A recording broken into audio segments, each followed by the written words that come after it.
ಯಾರಿಗೂ ಕಾಣಿಸದೆ ಅಗೋಚರವಾಗಿರುವಂತಹ ಸಾಧಕರನ್ನ ಗುರುತಿಸುವ ಒಂದು ಕೆಲಸವನ್ನ ನಾನು ಮಾಡ್ತಾ ಇದ್ದೀನಿ. ಇದ್ರ ಭಾಗವಾಗಿ ಇವತ್ತು ಚೇಳೂರಿನ ತುಮಕೂರು ಜಿಲ್ಲೆ ಗುಬ್ಬಿ ತಾಲೂಕು ಚೇಳೂರು ಹೋಬಳಿಯ ತಮಟೆ ನರಸಮ್ಮ ಅಂತ ಫೇಮಸ್ ಆಗಿರುವ ಅವರನ್ನ ಇವತ್ತು ಅವರಿಗೆ 72 ವರ್ಷ. ಆದ್ರೆ ಅವರು ಚಿರ ಯುವಕರಂತೆ, ಹುಡುಗರಂತಾನೆ ಓಡಾಡ್ಕೊಂಡು ಲವಲವಿಕೆಯಿಂದ ಹೋರಾಟಗಾತಿ, ಹುಟ್ಟು ಹೋರಾಟಗಾತಿ. ಅವರನ್ನ ಒಂದು ಸಂದರ್ಶನ ಮಾಡ್ಬೇಕು, ಇದನ್ನ ಮಾಡಿದ್ರೆ ಒಂದು ಸಾರ್ಥಕತೆ ಆಗುತ್ತೆ ಅಂತ ಮಾಡಿದ್ದೆ. ಅವ್ರ ಮನೆಗೆ ಬಂದಿದ್ವಿ. ಅವರು 1976ರಿಂದ ಹೋರಾಟಗಳನ್ನ ಮಾಡ್ತಿದ್ದಾರೆ. ಅವರು ಮಹಿಳಾ ಸಂಚಾಲಕರಾಗಿ, DSS ಮುಖಂಡರಾಗಿ, ಜಿಲ್ಲಾ ಮುಖಂಡರಾಗಿ, ಆಮೇಲೆ ಜಿಲ್ಲಾ ಪಂಚಾಯತಿ ನಿಂತಿದ್ರು. ಎಲ್ಲೇ ಹೋರಾಟಗಳಾದ್ರೂ ಬಡವರ ಪರವಾಗಿ ಯಾವುದೇ ಹೋರಾಟಗಳಿಗೆ ಹೋಗಿ ತಮಟೆ ಬಾರಿಸಿ ಭಾವಗೀತೆ, ಭಕ್ತಿಗೀತೆ, ದೇಶ ಪ್ರಧಾನ ಗೀತೆ, ಶೋಷಣೆ ಬಗ್ಗೆ ಹಾಡೇಳೋರು. ಮತ್ತೆ ಅವರ ವಿಶೇಷ ಏನಂದ್ರೆ ಅವರು ಈ ಬಾಲ್ಯ ವಿವಾಹದ ಬಗ್ಗೆ ಭಾರಿ ಹೋರಾಟಗಳನ್ನ ಮಾಡಿ ಬಾಲ್ಯ ವಿವಾಹಗಳನ್ನ ನಿಲ್ಲಿಸಿದ್ದಾರೆ. ಹಾಗೆ ಅವರಿಗೆ 20 ಪ್ರಶಸ್ತಿಗಳು ಅದಕ್ಕಿಂತ ಹೆಚ್ಚು ಬಂದಿದೆ. ಹಾಗೆ ಅವರಿಗೆ ರಾಜ್ಯ ಪ್ರಶಸ್ತಿ ಇನ್ನು ಬಂದಿಲ್ಲ, ಅದೊಂದು ವಿಪರ್ಯಾಸ. ಎಲ್ಲಕ್ಕಿಂತ ಅವ್ರದ್ದೊಂದು ವಿಶಾಲ ಹೃದಯ ಏನಂದ್ರೆ ಇವರೇ ಕಷ್ಟದಲ್ಲಿದ್ದಾರೆ, ಆದ್ರೂ ಒಂದು ಬುದ್ಧಿಮಾನ್ಯ ಮಕ್ಕಳುಗಳನ್ನ, ಅನಾಥ ಮಕ್ಕಳುಗಳನ್ನ ಸಾಕಿದ್ದಾರೆ. ಒಂದು 20 ಮದುವೆಗಳನ್ನು ಕೂಡ ಮಾಡೀನಿ ಅಂತ ಹೇಳಿದ್ದಾರೆ. ನೋಡ್ಬೇಕು, ಬಾರಣ ಈ ಕಡೆ ಬಾಣ. ಇವರು ನೋಡಿ, ಇವರೇ ಸಾಕಿರಂತ. ಇಲ್ಲಿ ಬನ್ನಿ ಬಾಣ, ಇಲ್ಲಿ ಬಂದು ಇಂಥ ಮಕ್ಕಳುಗಳನ್ನ ಸಾಕಿ, ಹೆಣ್ಮಕ್ಳುಗಳನ್ನ ಸಾಕಿದ್ದಾರೆ, ಅನಾಥ ಮಕ್ಕಳನ್ನ ಸಾಕಿದ್ದಾರೆ.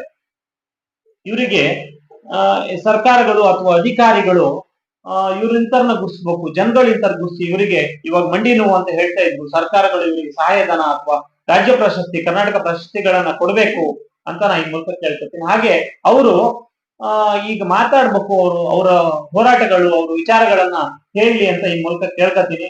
ತಮಟೆ ನರಸಮ್ಮರಿಗೆ ಸ್ವಾಗತ. ದಯಮಾಡಿ ನಮ್ಮ ಚಾನಲ್ಗೆ ನಿಮ್ಗೆ ಸ್ವಾಗತ. ನಿಮ್ಮ ಒಂದು ಬದುಕಿನ ಹೋರಾಟದ ಬಗ್ಗೆ ತಿಳಿಸ್ಬೇಕು ಅಂತ ನಿಮ್ಮ ಹತ್ರ ಕೇಳ್ಕೊತೀನಿ ನರಸಮ್ಮನವ್ರೆ.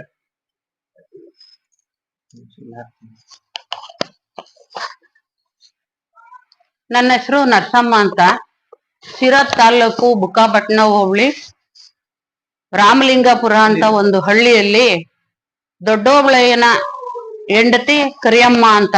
ಕರಿಯಮ್ಮನ ನಾನು 52ರಲ್ಲಿ ನಾನು ಹುಟ್ಟಿದ್ದು.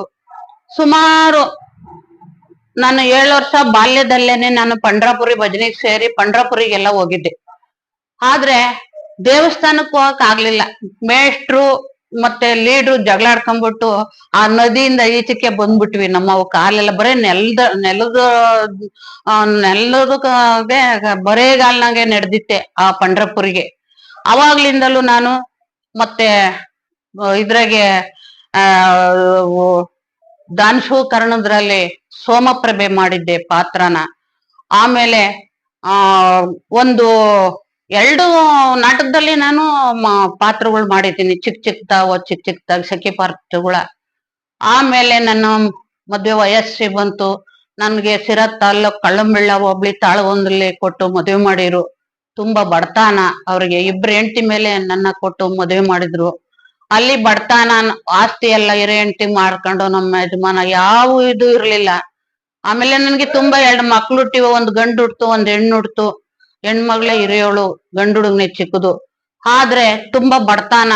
ಆ ಬಡತನದಿಂದ ಮತ್ತೆ ನಾನು ಬಂದು ಈ ತುಮಕೂರಲ್ಲಿ ರೆಡ್ಸ್ ನಲ್ಲಿ 6 ತಿಂಗಳು ಟ್ರೈನಿಂಗ್ ಹೋದೆ. 6 ತಿಂಗಳಲ್ಲಿ ತುಂಬಾ ಅಂಬೇಡ್ಕರ್ ಬಗ್ಗೆ ಕಲ್ತ್ಕೊಂಡು ಹೋರಾಟಗಳು ಮಾಡ್ಕೊಂಡು ತುಂಬಾ ನಾನು ಹೋರಾಟ ಮಾಡಿದೆ. ಬಾಲ್ಯ ವಿವಾಹಕ್ಕೆ ನಾನು ಎಲ್ಲ ಸ್ಟ್ರೈಕ್ ಮಾಡ್ಕೊಂಡು ಉಗುರೂರ್ಗೆಲ್ಲ ಹೋಗಿ ಬಾಲ್ಯ ವಿವಾಹ ಮಾಡ್ಕೊಡ್ದು ಅಂತ ಹೇಳ್ಬಿಟ್ಟು ನಾವು ತಡೆ ಮಾಡಿವಿ. ಸುಮಾರು ನಾವು ಬಡವ್ರ ಹೆಣ್ಮಕ್ಳದ ಬಂದವ್ರನ್ನ ಮದ್ವೆ ಮಾಡ್ದೆ. ಇದೇ ಚೇಳೂರಿನಲ್ಲೇ ಶನ್ಮಾತಮ್ಮ ದೇವಸ್ಥಾನದವ್ರಲ್ಲೇ ಮದ್ವೆ ಮಾಡ್ದೆ. ಆವಾಗ ನಾನು ಜಾನಪದ ಗೀತೆ, ಭಾವಗೀತೆ, ಭಕ್ತಿ ಗೀತೆ, ತಮಟೆ ಕಲ್ತೆ. ನನ್ಗೇನೋ ತುಂಬಾ ನನಗೆ ಕಲೆ ಒಳಗೆ ತುಂಬಾ ಮೂಡು ಬಂದ್ಬಿಡ್ತು. ಅವಾಗ ಹೋಗಿ ಸುಮಾರು ಇದ್ರಲ್ಲಿ ಹೋಗ್ಬಿಟ್ಟು ತಮಟೆ ಕಲ್ತೆ. ತಮಟೆ ಕಲ್ತು ಜಾನಪದ ಗೀತೆ, ಭಕ್ತಿ ಗೀತೆ, ಭಾವಗೀತೆ, ಹೋರಾಟದ ಗೀತೆ, ಆಮೇಲೆ ಸವಣಿಯರ ಬಗ್ಗೆ ಹೋರಾಟ ಮಾಡಿವಿ. ನಮ್ಗೆ ನೀರು ಮುಟ್ಕೊಡ್ದು ಅಂತ ಅಂದ ಅಸ್ಪೃಶ್ಯತೆ ಬಗ್ಗೆ ತುಂಬಾ ಹೋರಾಟ ಮಾಡಿದೆ ನಾನು. ಅಸ್ಪೃಶ್ಯತೆ ಬಗ್ಗೆ ಎಲ್ಲಿ ಇದೆ ಗುಬ್ಬಿ ತಾಲ್ಲೂಕು ರಂಗನಾಥ ಸ್ವಾಮಿ ದೇವಸ್ಥಾನಕ್ಕೆ ಹೋಗಿ ಒಂದು ಮದ್ವೆ ಮಾಡಿವಿ. ಮದ್ವೆ ಮಾಡಿದಾಗ ದೇವಸ್ಥಾನದ ಕತ್ರಕ್ ಬಿಟ್ಕೊಂಬ್ಲಿಲ್ಲ. ಅವಾಗ ಹೋಗಿ ನಾನು ಗಲಾಟೆ ಮಾಡೋ ಹೊತ್ತಿಗೆ ಆಗ್ಲೇ DC ಬಂದು ಬಾಗ್ಲಾಕ್ಸಿ ಮತ್ತೆ ಅದನ್ನ ತೆರವುಗೊಳಿಸಿರು. ಅಷ್ಟೆಲ್ಲ ಮಾಡಿ ನಾನು ತುಂಬಾ 2 ಅನಾಥ ಮಕ್ಕಳನ್ನ ಸಾಕ್ತೆ. 4 ಲೆಕ್ಕವಾಗಿ ರಾಮಲಿಂಗಪುರದಲ್ಲಿ 1 ಮಗು ಸಾಕದೆ. ಆಮೇಲೆ ಇಲ್ಲಿ ಬಂದಾಗ 3 ಮಕ್ಳು ಸಾಕ್ತೆ. 1 ಮಗುವನ್ನ ಅವ್ರಿಗೆ ಮಕ್ಳಿರಿಲ್ಲ, ಅವ್ರಿಗೆ ಕೊಟ್ಟೆ. ಇನ್ 2 ಮಕ್ಳು ನನ್ನ ಹತ್ರ ಇದಾವೆ, 1 ಹೆಣ್ಣು 1 ಗಂಡು. ಒಬ್ಬ ಅನಾಥ, ಅವನಿಗೆ ಮಾತು ಬರಲ್ಲ, ಬುದ್ಧಿ ಕಡಿಮೆ. ಇಂಥ ಮಕ್ಕಳನ್ನ ಸಾಕೊಂಡು ನಾವು ಹಿಂಗೆ ಜೀವನ ಮಾಡ್ತಾ ಇದ್ದೀವಿ. ನಾನು ಗಟ್ಟಿ ಧೈರ್ಯ ಆಗವತ್ತಿಗೆ ನಾನಿನ್ನೇನು ಕೂಲಿ ಮಾಡ್ಲಿಲ್ಲ, ಏನು ಮಾಡ್ಲಿಲ್ಲ. ಎಲ್ಲಿ ಫಂಕ್ಷನ್ ಆಯ್ತು ಅಲ್ಲಿಗೆ ಅವ್ರು ಕರೀದಿಲ್ದಿದ್ರು ಹೋಗಿ ಹಾಡು ಹೇಳಿವೆ. ಆ ತರ ಒಂದು ಕಲೆ ನನಗೆ ಇತ್ತು, ಈಗ್ಲೂ ಕೂಡ ಐತಿ. ಈಗ್ಲೂ ಕೂಡ ನಾನು ಎಲ್ಲಿ ಬೇಕಾದ್ರೂ ಹೋಗಿ ಹಾಡು ಹೇಳ್ತೀನಿ ಅನ್ನೋ ಒಂದು ಶಕ್ತಿ ಕೊಟ್ಟಾನೆ ದೇವ್ರು. ನನ್ಗೆ ಯಾವ ರಣೇಡಿತನ ದೇವ್ರು ಕೊಡ್ಲಿಲ್ಲ ಇಲ್ಲಿನವರೆಗೂನು. ಏನಪ್ಪಾ ಅಂದ್ರೆ ಈಗ ವಯಸ್ಸಾತು, 72 ವರ್ಷ ನನಗೆ ವಯಸ್ಸಾಗಿದೆ. ಆದ್ರೆ ಓಡಾಡಕ್ಕೆ ಒಂದ್ ಸ್ವಲ್ಪ ಮೊಣಕಾಲು ನೋವು ಕಡಿಮೆ. ನಾನು ಈ ಓಡಾಡೋದ ತೊಂದ್ರೆ ಆಗಿರೋದಕ್ಕೆ ನಾನು ಈಗ ಎಲ್ಲೂ ಹೋಗ್ತಾ ಇಲ್ಲ. ಫಂಕ್ಷನ್ಗೆ ಬೇಕಾದಷ್ಟು ಜನ ಹೇಳ್ತಾ ಇರ್ತಾರೆ, ಅಲ್ಲಿ ಬರ್ರಿ ಇಲ್ಲಿ ಬರ್ರಿ ಅಂತನ. ಗುಲ್ಬರ್ಗಕ್ಕೆ ಕರೆದ್ರು, ನಿನ್ TAD ಎಲ್ಲ ಕೊಡ್ತೀನಿ ಬಾರ್ ನರ್ಸಮ್ಮ ಅಂತ ಅಂಗ್ಲಾಚ್ಬಿಟ್ರು. ನಾನಿಲ್ಲ ಸರ್, ಬರಕ್ ಆಗಲ್ಲ, ಗುಲ್ಬರ್ಗದ್ದು ಕ್ಯಾನ್ಸಲ್ ಮಾಡ್ದೆ. ಆಮೇಲೆ ಟಿಪ್ಟೂರ್ಗ್ ಹೋದೆ, ಅಲ್ಲಿ ಚೆನ್ನಾಗಿ ಪ್ರೋಗ್ರಾಮ್ ಆಯ್ತು. ಕೋಲಾರಕ್ಕೆ ಹೋದೆ, ಒಳ್ಳೆ ಚೆನ್ನಾಗಾಗಿ ಪ್ರೋಗ್ರಾಮ್ ಕೊಟ್ಟು 25,000 ರೂಪಾಯಿ ಬಹುಮಾನನು ಕೊಟ್ರು ನನಗೆ ಕೋಲಾರದಲ್ಲಿ. ಈಗ ಇಷ್ಟೆಲ್ಲ ಮಾಡಿ ಈಗ ಕಾಲುಗಳು ನೋವಾಗಿರೋದಕ್ಕೆ ನಾನು ಎಲ್ಲೂ ಹೋಗ್ತಾ ಇಲ್ಲ. ನಾನು ಮನೆಯಲ್ಲೇ ಮಕ್ಕಳನ್ನ ಪೋಷಣೆ ಮಾಡ್ಕೊಂಡು ಇದ್ದೀನಿ, ಇಷ್ಟೇ ಸರ್. ಒಂದು ಸಂವಿಧಾನದ ಬಗ್ಗೆ ಒಂದು ಹಾಡು ತಾವು ನಿಮ್ಮ ಸಂವಿಧಾನದ ಹಾಡು ಕೇಳಿದ್ವಿ ನಾವು, ಶೋಷಣೆ ಬಗ್ಗೆ ಅಥವಾ ಸಂವಿಧಾನದ ಬಗ್ಗೆ ಒಂದು.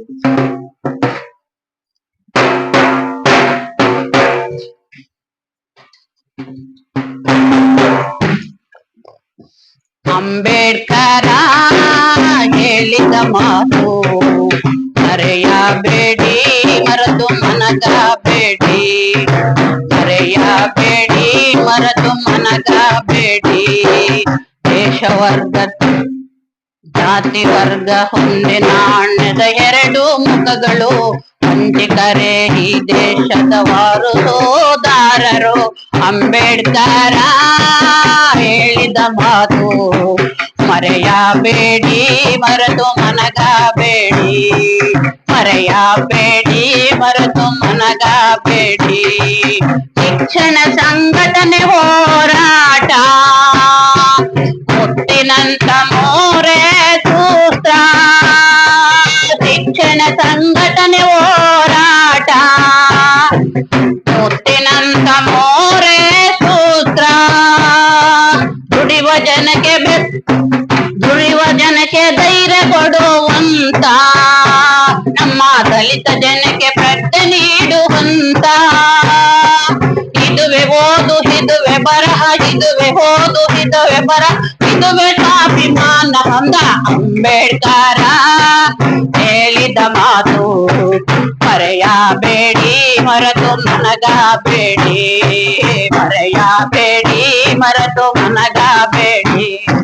ಮೂರ್ತಿ ಪೂಜೆ ಮಾಡಬೇಡಿ ಎಂದನೋ, ಈ ಮೂರ್ತಿ ವಿನಾಶಕನ ಎಂದನೋ. ಮೂರ್ತಿ ಪೂಜೆ ಮಾಡಬೇಡಿ ಎಂದನೋ, ಮೂರ್ತಿ ವಿನಾಶಕನ ಎಂದನೋ. ಈ ವಿಚಾರ ಜನರಿಗೆ ಹೇಳಿರೆಂದನೋ, ಬಲು ಹರ್ತಿ ಪೂಜೆ ಮಾಡಬೇಡಿರೆಂದನೋ. ಸಂಧಾನಕ್ಕೆ ಶರಣು ಹಾಕದೆ, ಹೋರಾಟಕ್ಕೆ ಲಗಮು ಇಡದೆ ಸಂಘರ್ಷ ಮಾಡಿರಂತ ಅಂಬೇಡ್ಕರ ಹೇಳಿದ ಮಾತು ಮರೆಯಬೇಡಿ, ಮರೆತು ಮನಗಬೇಡಿ. ಮರೆಯಬೇಡಿ, ಮರೆತು ಮನಗಬೇಡಿ. ಜಾತಿ ವರ್ಗ ಒಂದೇ ನಾಣ್ಯದ 2 ಮುಖಗಳು. ವಂಚಿತರೇ ಈ ದೇಶದ ವಾರಸುದಾರರು. ಅಂಬೇಡ್ಕರ ಹೇಳಿದ ಮಾತು ಮರೆಯಬೇಡಿ, ಮರೆತು ಮನಗಬೇಡಿ. ಉಸಿರು ಕಟ್ಕೊಂಡು ಹೇಳಕ್ಕಾಗಲ್ಲ ಸಾಲೆ ಮೊದ್ಲು ನಂಗೆ. ತುಂಬಾ ಚೆನ್ನಾಗಿ ಹೇಳಿದ್ರಿ. ಹಾಗೆ ನಮ್ಮ ಇದು ಮತ್ತಷ್ಟು ಸುದ್ದಿಗಳಿಗಾಗಿ ನೋಡ್ತಾ ಇರಿ ನ್ಯಾಷನಲ್ ನ್ಯೂಸ್ BKP. ಸದಾ ಸುದ್ದಿಯೊಂದಿಗೆ ನಿಮ್ಮೊಂದಿಗೆ 24x7 ಇದು ಸತ್ಯದ ಧ್ವನಿ.